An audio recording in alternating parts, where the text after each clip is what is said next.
Hello everybody, it's me, TONIK TZW. I know it doesn't look like the regular splash screen because this one was played on my free-to-play account.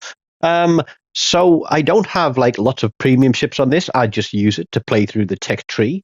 I haven't got amazing commanders on it. I don't spend a single penny on it. But it's fun to come across and play on this account every now and then to test my wits in tech tree only ships, apart from a few premiums that I've gotten for absolutely free. And this one was an absolute Bobby Dazzler. Now, you'll notice that it is short teams.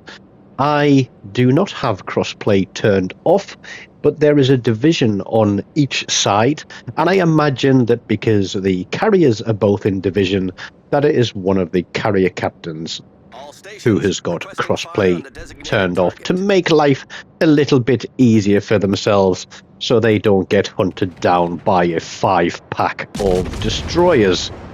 But we are here in the Rattlehead, which was part of the Metallica collaboration. It's basically an Omaha with a slightly longer reload. And my commander on here is Norman Scott, and I think he's only a level 7 or a level 8.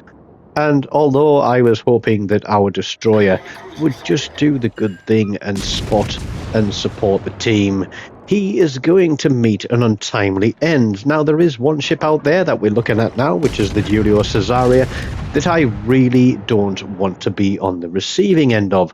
So I'm trying to get some fires on him, and also to drop detection by getting behind this island here. But there is the Orion as well. Now, somebody said to me on the channel, can you play more high-tier games and things like this?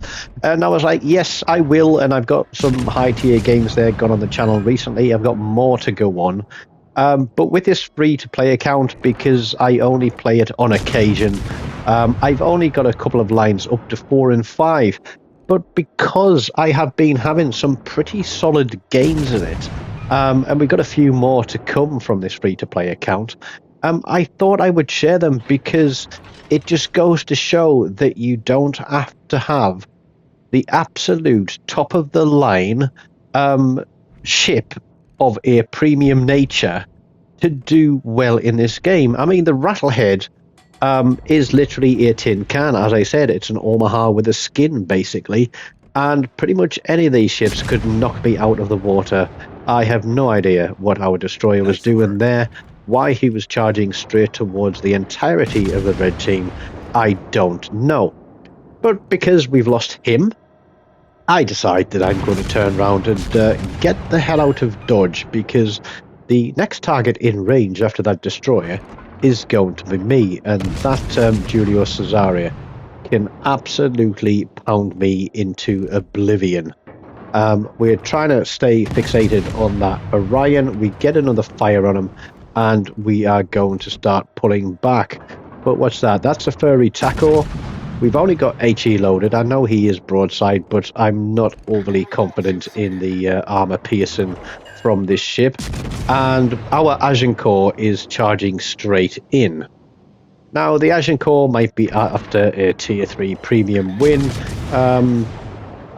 Yeah, I mean, knowing that there's a Japanese cruiser running you down, and at any second this guy is going to turn broadside, and that should tell you what is coming to that Agincourt. But this Agincourt is going to get lucky. Is the word lucky? I don't really know, but there we go. There's the full turn on, and I was hoping I would kill this guy before he got to the Agincourt. But the torpedoes are going to be on their way, and the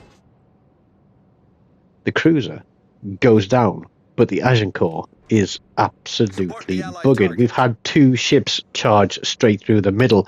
Our other destroyer is out here on this flank, and what I didn't notice at the start was that the second destroyer on red team is a kamikaze. And kamikazes, with their low concealment, obviously like to go hunting after aircraft carriers because it's pretty much a guaranteed dev strike.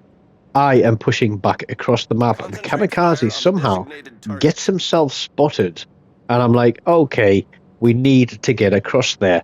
Now, how on earth he missed that aircraft carrier with his first salvo of torpedoes, I don't know. I'm calling for the destroyer to push in on the kamikaze, because between us, we can nobble this guy. Now, you've got to see in a little bit that this kamikaze appears to have absolutely terrible concealment, and I think we're talking something like 6 or 7 kilometers. When we get in a little bit closer, you'll see it on the range as we close down on him. I'm running. I think it's like I said. I think it's a level 7 Norman Scott here. So we haven't got the best commanders. We've only got 1 inspiration on, and it's not exactly doing us any favors. But the kamikaze is obviously drunk or stoned, because he's missed 2 full salvos of torpedoes on this aircraft carrier now, and he's keeping himself spotted. And we're just going to keep running him down. We're running our sonar. We know we've probably got about a minute before he reloads.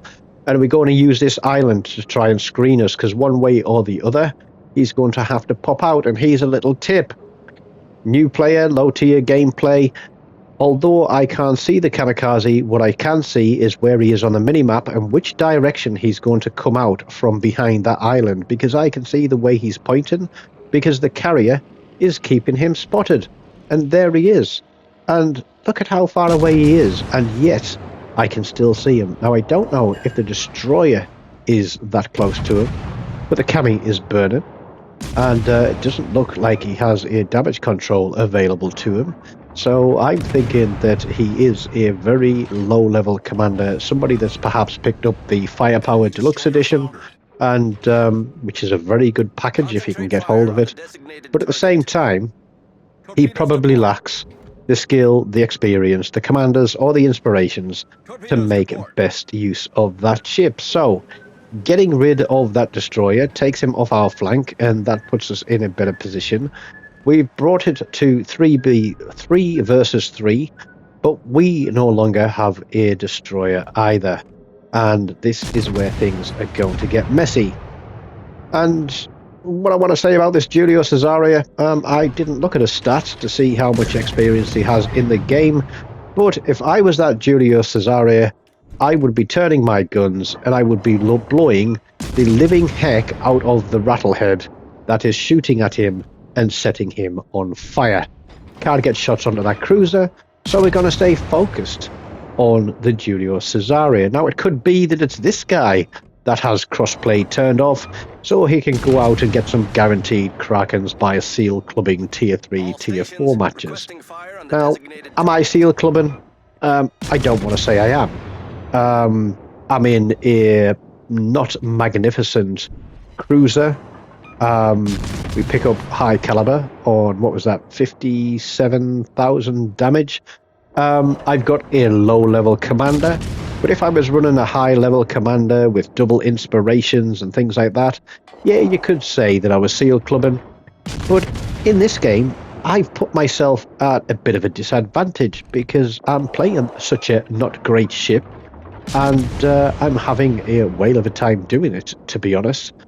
But I'm thinking about how I'm playing and what I'm doing, which shows that it is about skill, knowledge, and understanding, not necessarily which ship you are in.